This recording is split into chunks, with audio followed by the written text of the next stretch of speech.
এই আসামিগণ বনানী থানাধীন ভেরন্স ভারের সামনে মদ খেয়ে মাতলামি করা অবস্থায় এবং জনগণের যাতায়াতে বিঘ্ন ঘটানোর কারণে তাদেরকে সেখানকার ডিউটিরত পুলিশ অফিসার গ্রেপ্তার করে বনানী থানার মাদকদ্রব্য নিয়ন্ত্রণ আইনের মামলায় সিএমএম কোর্টের 22 নম্বর আদালত জনাব নাজমিন আক্তার স্যারের আদালত থেকে 14 জন নারী সহ মোট 18 জনের জামিন মঞ্জুর করেছেন আদালত।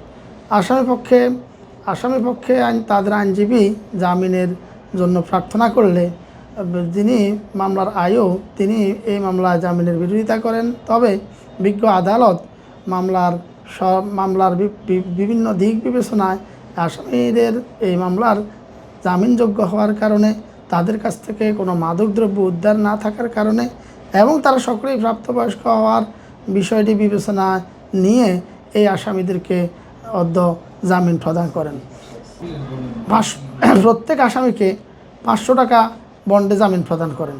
পদ্মা সেতু, মেট্রো রেল এবং এলিভেটেড এক্সপ্রেসওয়ে নির্মাণের গর্বিত অংশীদার বসুন্ধরা সিমেন্ট।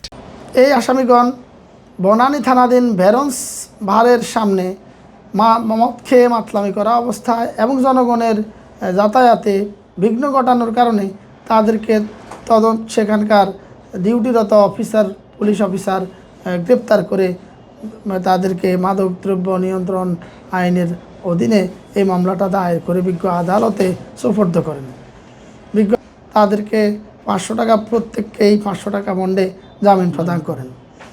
আসলে মাদকের যে বিষয়টা হচ্ছে সেটা আসলে আমাদের দেশে মাদকের বিষয়ে আরও অনেক জিরো টলারেন্স নীতি গ্রহণ করা হয়েছে এবং এই জিরো টলারেন্স নীতির মধ্য থেকেই মাদকের বিষয়টাকে দেখা দরকার।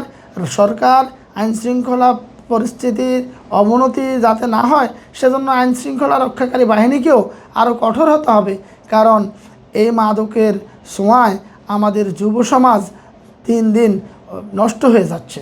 আমাদের সমাজের মধ্যে অনার সৃষ্টি এবং বিভিন্ন হানাহানির মূলেই রয়েছে মাদক সেবনের প্রেক্ষিতে একজন যুবক, একজন তরুণ তার কর্মশক্তি হারিয়ে ফেলে এবং সে তার সমাজ, সে তার পরিবার এবং সে তার ব্যক্তি পর্যায়েও তার নিজের ধ্বংস নিয়ে আসে।